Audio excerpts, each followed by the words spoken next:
Desperado na ang DDS. Kung ano-ano na lang ang mga ginagawa ng DDS. Pati baha.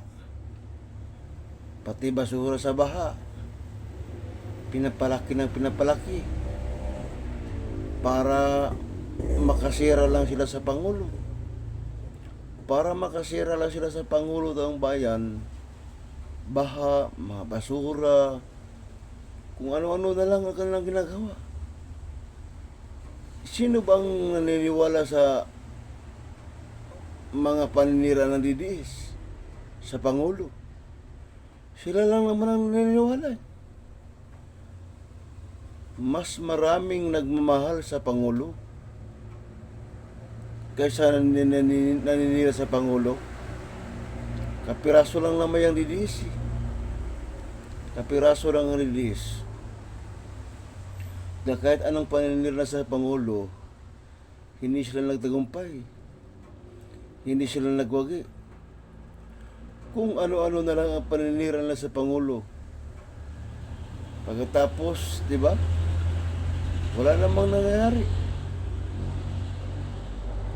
Pangulo pa rin si PBBM. Wala eh. Kahit anong gawin nyo, DDS, hindi kayo magtagumpay at hindi kayo magwagi na patalsikin ng Pangulo. Wala naman kasi naniniwala sa mga sinasabi ninyo. Ang naniniwala sa mga sinasabi ninyo, yung kapwa nyo bubo, tanga at mangmang na katulad yung DDS na gadilis ang utak.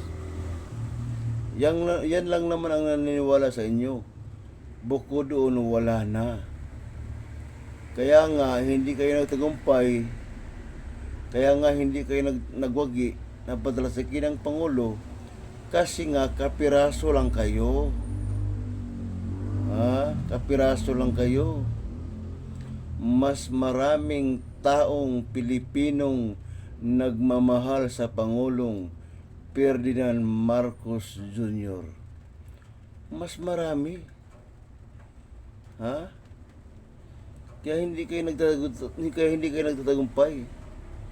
Kaya hindi kayo nagwagi sa paninira sa Pangulo. Wala eh. Nasira na kasi ang mga ulo ninyo. Sira na kasi ang ulo nyo, DDS. Sira na. Kaya hindi kayo nagtagumpay. Kaya hindi kayo nagwagi sa paninira sa Pangulo. Wala eh. Masira ulo kasi kayo eh. Masira ulo kayo, DDS. Masira ulo kayo.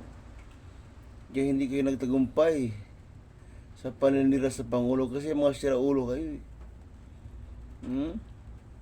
Basura. Baha. Ikaw ba naman ulanin ng kalahating buwan, 24 oras? Siyempre babaha talaga. Mabuti kung isang araw lang yung ulan. Kalahating buwan na yung ulan, kalahating buwan na, 24 oras umuulan. Tapos sasabihin nyo, baha. Sasabihin nyo, DDS, baha. Hindi pa kayo naanod para magkandamatay na kayo, DDS. Mabuti kung ang ulan, isang araw lang.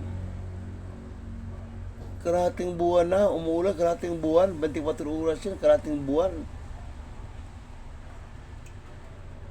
DDS, nahihibang kayo, hibang na desperado kayo eh.